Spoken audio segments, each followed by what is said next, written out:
अस्सलाम वालेकुम स्टूडेंट्स, कैसे हैं आप सब। उम्मीद है कि आप तमाम लोग बिल्कुल खैरियत से होंगे। तो आज से हम लोग स्टार्ट करने वाले हैं chapter number 5 class 9th biology का, दैट इज़ सेल साइकिल। ठीक है, तो बिल्कुल जिस तरह हमने पिछले लेक्चर्स में चैप्टर्स में किया था, इसमें भी हम सबसे पहले करेंगे एडिशनल क्वेश्चंस जो कि इम्पोर्टेंट और जो पेपर में आ सकते हैं, ये आप लोगों के बुक के एंड पे नहीं है। ठीक है, चैप्टर के अंदर तो हैं।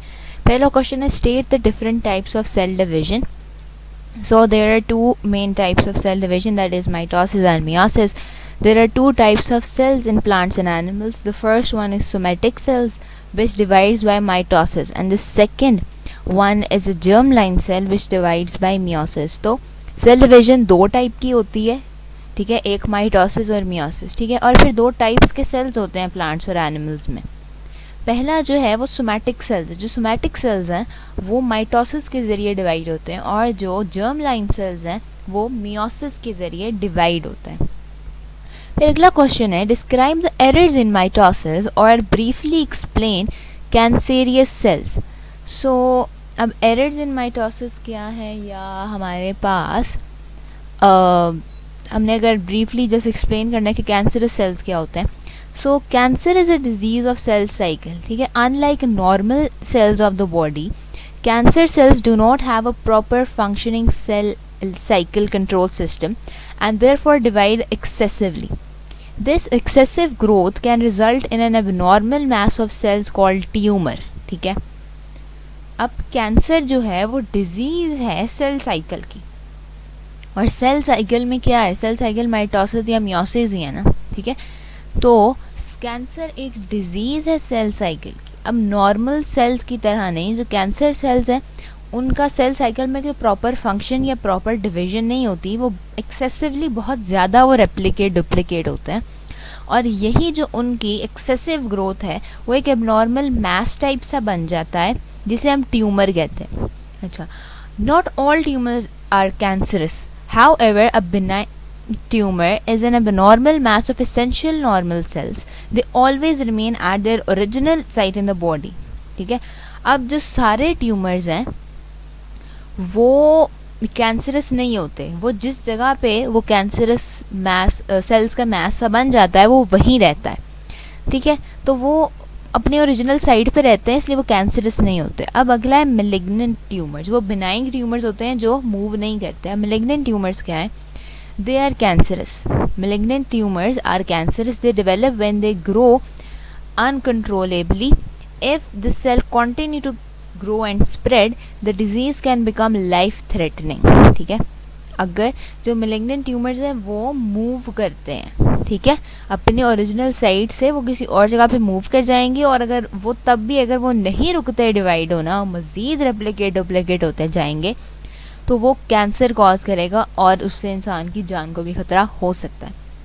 A malignant tumor is cancerous. It is capable of spreading into neighboring tissues and often to other parts of the body. ठीक है, फिर है मेटास्टेसिस हेडिंग है। This metastasis क्या है, the spread of cancer cells beyond their original site is called metastasis. तो ये MCQs के पॉइंट ऑफ व्यू से भी इम्पोर्टेंट चीज़ है। फिर है briefly discuss the errors in meiosis. So when chromosomes fail to separate at anaphase, it is called non-disjunction. जब जो क्रोमोसोम्स हैं वो एनाफेज पे डिवाइड नहीं मतलब सेपरेट नहीं हो पाते, तो उसे कहते हैं नॉन डिसजंक्शन। इन मियोसिस क्रोमोसोमल नॉन डिसजंक्शन में अगर ड्यूरिंग फर्स्ट और सेकेंड मियोटिक डिवीजन। अब जो मियोसिस की क्रोमोसोमल नॉन डिसजंक्शन है वो या पहले या दूसरे मियोटिक डिवीजन में हो जाएगी। अब जो नॉर्मल नंबर है क्रोमोसोम्स का एक ऑर्गेनिज्म के अंदर, दैट इज़ 46, लेकिन नॉन डिसजंक्शन की वजह से या तो वो अगले ऑर्गेनिज्म में 47 तादाद हो जाएगी या 45 हो जाएगी। ठीक है, तो ये आगे मसला फेस हो सकता है। The next question is highlight the importance, ये लास्ट क्वेश्चन है, highlight the importance of cell division in living things. So the ability, अब इम्पोर्टेंस क्या है सेल डिवीजन की लिविंग थिंग्स में, the ability of organisms to reproduce their own kind is the one characteristic that best distinguishes living things from non living things. ठीक है, The continuity of life is based on the reproduction of cell or cell division. As you grow and develop, the cells of your body are constantly dividing. Cell only grow to a certain size and then divide.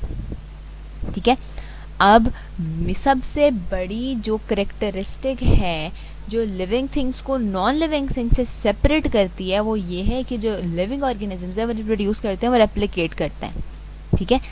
और जो continuity है life की वो भी इसी base पे है, ठीक है। सो अगला है cells only grow to a certain size and then divide. अब सेल जो हैं, मुख्तलिफ सेल्स जो हैं इंसान की बॉडी के अंदर, वो एक हद तक, एक साइज़ तक, एक ख़ास साइज़ तक वो ग्रो करते जाते हैं। मतलब फ़र्ज़ करें कि एक कोई सेल है, जस्ट गिविंग एन एग्जांपल, इतना बड़ा सेल तो नहीं होता है कि वो 5 उसका जो आप समझो उसका जो डायमीटर है ना, मतलब जो आप उसकी फुल उसका वॉल्यूम चेक कर लें, दैट इज़ 5 सेंटीमीटर क्यूब, ठीक है।